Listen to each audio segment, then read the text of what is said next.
talk about this tension between what I would call simple but not simplistic, complex but not complicated. That's beautiful. Yeah, that's a great way to say it. My job as a marketing strategist is trying to help people make decisions, some framework that helps them know this is the best decision now, and this is how we're going to know in the future if it's still working or if we should change course. But with endless streams of data or endless sources of information or endless opinions, in some cases, some are better and some are worse, it's hard to know. It is really hard to keep it simple.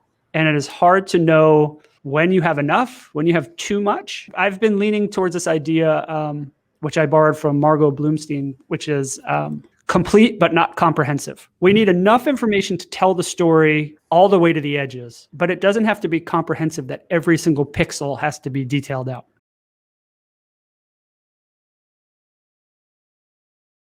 From lifestyle to lightstyle, always move in the direction that feeds your life force. There was a point where someone would come to me with an idea that was totally disconnected from what I was doing. And one or two things would happen. I wouldn't be able to really provide the value to this project that they wanted me to provide, or I would abandon what I was doing, what I was really passionate about. And so I realized that I have to stick and stay tuned into what I am focused on and what I'm most passionate about.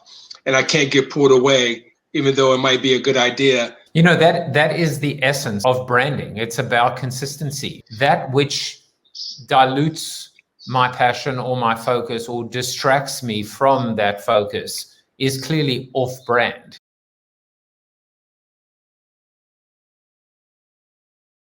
You know, most of business is oriented toward, of course, a very profit-centric mindset, but also this very growth-oriented mindset. And I think that growth mindset, that, you know, sort of growth at all costs, is a very harmful, dangerous one. I mean, growth is associated with cancer, among other attributes. So it isn't an inherent good.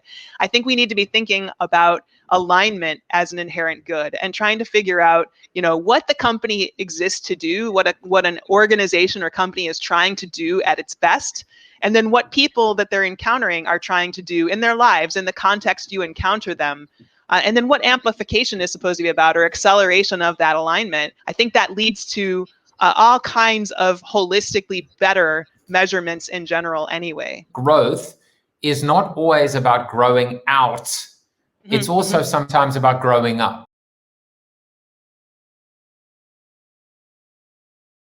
Putting in the time with purpose and passion that ultimately turns the toil and the hard labor into the fruits of that labor. Oftentimes people will end up seeing the fruit. But what I always tell people is, you know, don't get excited about the fruit.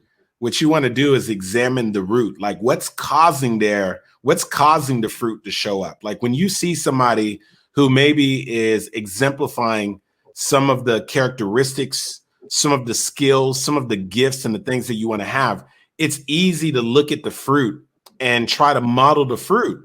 But really, ultimately, the thing that you really want to model is the root, the stuff that you don't see, right? The stuff that's happening behind closed doors. You know, I'm not asking those surface level questions. I want to know, like, what are you doing that we don't see? What's your morning routine look like? What are your rituals?